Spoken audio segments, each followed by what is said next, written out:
Selamat pagi, siang, dan malam untuk Pak Windy. Perkenalkan, kami dari kelompok 9 yang akan membahas studi kasus chapter 10 yang berjudul Assessment of Exchange Rate Exposure. Next. Kelompok 9 yang akan mempresentasikan studi kasus chapter 10 terdiri dari saya sendiri, Michael Wijaya, ada rekan saya Joshua Octavianus, Hilda Angelina, dan Karissa Agalinda. Relevansi atau kaitan nilai tukar dengan MNC. Pergerakan nilai tukar dapat mempengaruhi arus kas MNC, di mana ketika MNC terkena risiko nilai tukar, arus kasnya dapat dipengaruhi secara negatif oleh pergerakan nilai tukar. Untuk menghindari hal tersebut, perusahaan multinasional dapat mengurangi exposure nilai tukar mereka, sehingga dapat menstabilkan pendapatan dan arus kas mereka. Hal ini dapat mengurangi risiko bahwa penilaian saham MNC dapat menurun. Hal ini juga dapat meningkatkan kemampuan MNC untuk membayar kembali utang dalam jangka panjang, sehingga mengurangi kemungkinan kegagalan dan memungkinkan MNC meminjam dana dengan biaya yang lebih rendah. Berikut terdapat argumen-argumen yang menyatakan bahwa risiko nilai tukar tidak relevan dengan MNC. Yang pertama adalah investor hedge argumen. Investor yang berinvestasi di perusahaan multinasional dapat melakukan hedging terhadap nilai tukar mereka sendiri. Jika mereka percaya bahwa investasi mereka di MNC yang berbasis DAS akan terpengaruh, ketika mata uang asing melemah terhadap dolar, mereka bisa melakukan derivatif mata uang yang akan meningkat nilainya jika mata uang asing melemah terhadap dolar. Jadi, jika investor dapat melakukan lindung nilai atas exposure investasi mereka terhadap risiko nilai tukar mereka sendiri, MNC mungkin tidak perlu khawatir dengan risiko nilai tukar. Yang kedua adalah currency diversification argument. MNC dengan arus kas dalam banyak mata uang tidak terpengaruh oleh exchange rate risk, dikarenakan beberapa pergerakan mata uang diimbangi oleh keuntungan dari pergerakan mata uang lainnya. Nah, yang ketiga adalah stakeholder diversification argument. Jika stakeholder, misalnya seperti pemegang saham ataupun kreditur, memiliki saham dalam portofolio yang terdiversifikasi dengan baik, maka nilai portofolio mereka mungkin terisolasi jika efek buruk dari pertukaran tarif pada beberapa MNC diimbangi dengan keuntungan dari nilai tukar MNC lainnya. Jika pemangku kepentingan ini dapat melindungi portofolio mereka dari efek nilai tukar, maka MNC harus tidak khawatir tentang risiko nilai tukar. Next.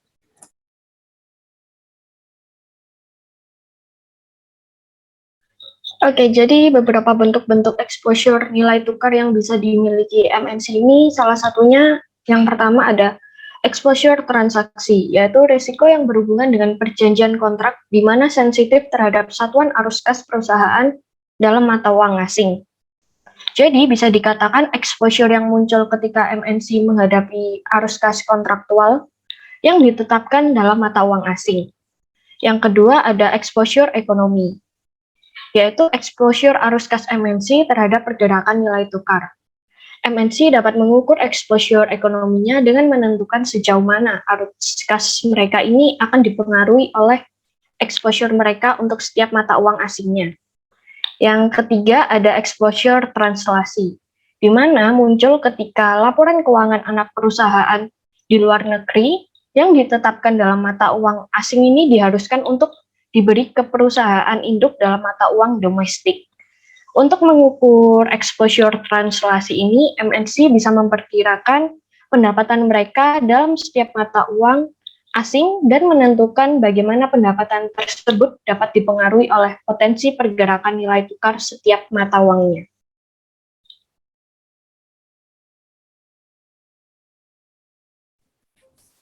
Untuk ringkasan kasusnya, Benz ini saat ini mengekspor coal bed ke Thailand dan mengimpor komponen tertentu yang diperlukan untuk membuat coal bed dari negara tersebut. Keputusan untuk mengimpor material dari Thailand diambil karena komponen karet dan plastik yang dibutuhkan untuk membuat produk blades di Thailand tidak mahal namun memiliki kualitas yang tinggi. Benz juga berbisnis dengan pemasok Jepang di masa lalunya. Saat ini, Ben House sebagai Chief Financial Officer atau CFO-nya Blades sedang mempertimbangkan untuk lebih sering mengimpor komponen dari Jepang. Secara khusus, dia ingin mengurangi exposure Blades BRICS dengan memanfaatkan korelasi tinggi baru-baru ini antara baht dan yen. Terus untuk lanjutannya, harus juga mempertimbangkan ekspansi lebih lanjut dari luar negeri. Meskipun pada akhirnya dia ingin mendirikan anak perusahaan atau mengakuisisi bisnis yang sudah ada di luar negeri. Faktor langsungnya adalah meningkatkan penjualan BRICS di luar negeri. Alasannya kenapa? Karena margin keuntungan dari impor dan ekspor telah melebihi 25%. Meskipun praktik ekspor dan impor saat ini sedang menguntungkan, Benhouse sedang mempertimbangkan untuk memperluas hubungan perdagangan BRICS ke negara-negara di berbagai desa. Sebagai hasil dari persaingan yang meningkat dari Thailand ini, BRICS tidak yakin apakah pelanggan utamanya di Thailand akan memperbarui komitmen saat ini untuk membeli corporate dalam jumlah tetap setiap tahunnya. Perjanjian ini akan berakhir selama 2 tahun. Sementara BRICS akan terus-menerus mengekspor ke Thailand berdasarkan perjanjian ini selama 2 tahun ke depan. BRICS juga dapat mengekspor corporate ke Jokes Ltd, pengecer Inggris. Hall menyadari bahwa ekspansi lebih lanjut akan meningkatkan eksposur BRICS terhadap fluktuasi nilai tukar, tetapi dia yakin BRICS dapat menambah margin keuntungan dengan melakukan ekspansi.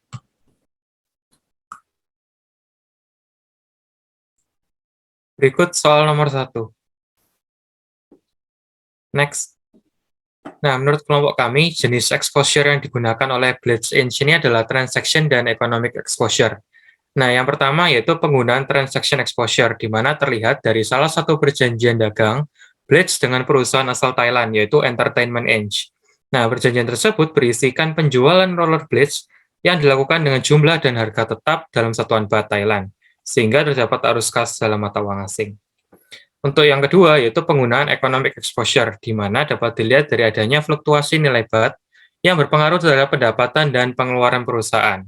Selain itu, perusahaan roller blades Thailand yang masuk ke pasar AS akan menyebabkan peningkatan terhadap persaingan. Nah, terkait dengan depresiasi nilai baht, itu akan mengakibatkan beban pokok blades yang diimpor dari Thailand menjadi lebih murah. Tapi, harga produk yang berasal dari Thailand ini akan memberikan dampak buruk terhadap penjualan roller blades di AS. Next. Berikut soal nomor 2, bisa next. Oke, udah di sini udah diketahui dari soalnya itu tentang currency, expected exchange, dan range dari exchange rate ini. Bisa next.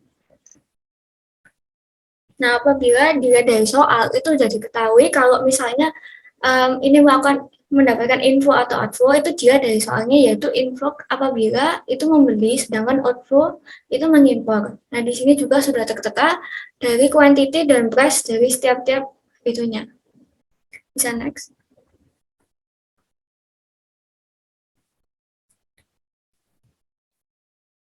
Oke, setelah kita udah tahu tentang price dan quantity-nya, kita masukin price quantity-nya di dalam tabel ini. Jadi, setelah dikali, maka nanti tuh muncul ada inflow-nya dan outflow-nya. Setelah itu nanti kita kali dengan expected exchange rate, dan hasilnya nanti jadi net flow-nya. Itu net flow itu dari 16 juta, misalnya yang British pound dari 16 juta dikali sama 1,5. Maka hasilnya itu 24 juta. Begitupun dengan selanjutnya. Kenapa ini juga ada yang minus? Karena dihitung dari total inflow dikurangi sama total outflow. Maka hasilnya laba yang dihasilkan adalah 38 juta sekian. Bisa next. Nah, untuk yang ini kurang lebih pengerjaannya sama, cuma yang di perbedaannya tadi kita menggunakan expected exchange rate-nya, sedangkan ini untuk range-nya. Jadi cuma perbedaan dari ini tadi menggunakan kayak rata-ratanya, sedangkan ini dari terendah dan tertinggi. Jadi dari hasil yang sudah didapatkan dari range exchange rate itu dari 35 juta sekian hingga 41 juta sekian. Next. Ini untuk soal yang nomor 3. Bisa next. Oke, untuk nomor 3 ini, apabila BRICS tidak menandatangani perjanjian dengan perusahaan Inggris, tetapi tetap melakukan praktik impor dan ekspor di Asia, maka peningkatan korelasi antara yen dan BRICS akan mengurangi tingkat transaction export rates-nya ini. Nah, hal tersebut menghasilkan arus kas bersih dalam mata uang Blades Thailand dan mengeluarkan arus kas keluar versinya dalam bentuk yen Jepang. Misalnya nih, kalau misalnya Blades Thailand ini terdepresiasi, maka hal tersebut akan mengakibatkan berkurangnya pendapatan akan dolar. Sedangkan untuk yen Jepang, apabila ia ikut terdepresiasi, maka akan mengurangi biaya dolar. Next. Berikut soal nomor 4. Bisa di next. Oke, mengimpor komponen dari Jepang ini merupakan cara yang kurang tepat untuk mengurangi transaction exposure Blades dalam jangka panjang. Hal ini disebabkan karena korelasi antara baht yen yang nilainya rendah dan relatif tidak stabil. Hal ini disebabkan karena korelasi antara baht yen yang nilainya rendah dan tidak relatif stabil, tetapi pada saat ini nilainya cukup tinggi.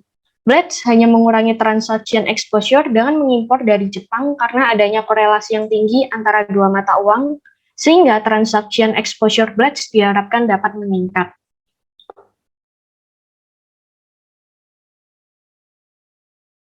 Berikut adalah pertanyaan untuk nomor 5. Next.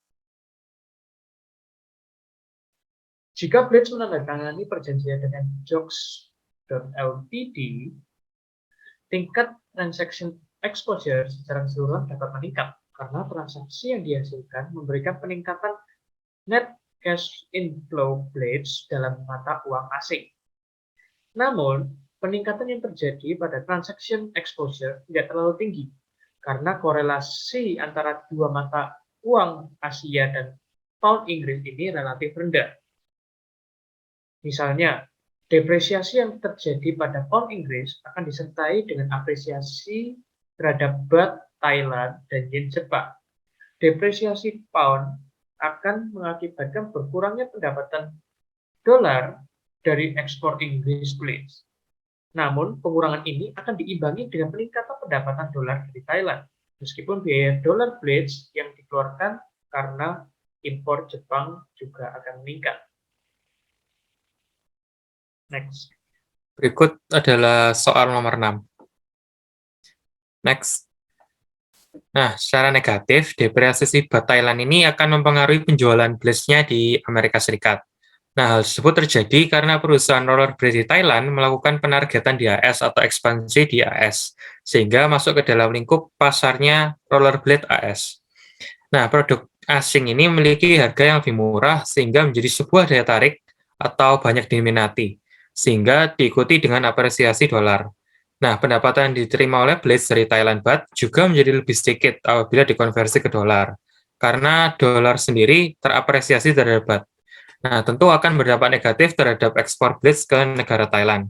Selain itu, korelasi yang cukup tinggi antara Baht serta Yen dapat menyebabkan menurunnya dolar yang akan dikeluarkan oleh Blades dalam membayar harga impor Jepang. Artinya, Blades membayar lebih murah, sehingga impor Blades dari Thailand akan mendapatkan dampak yang positif.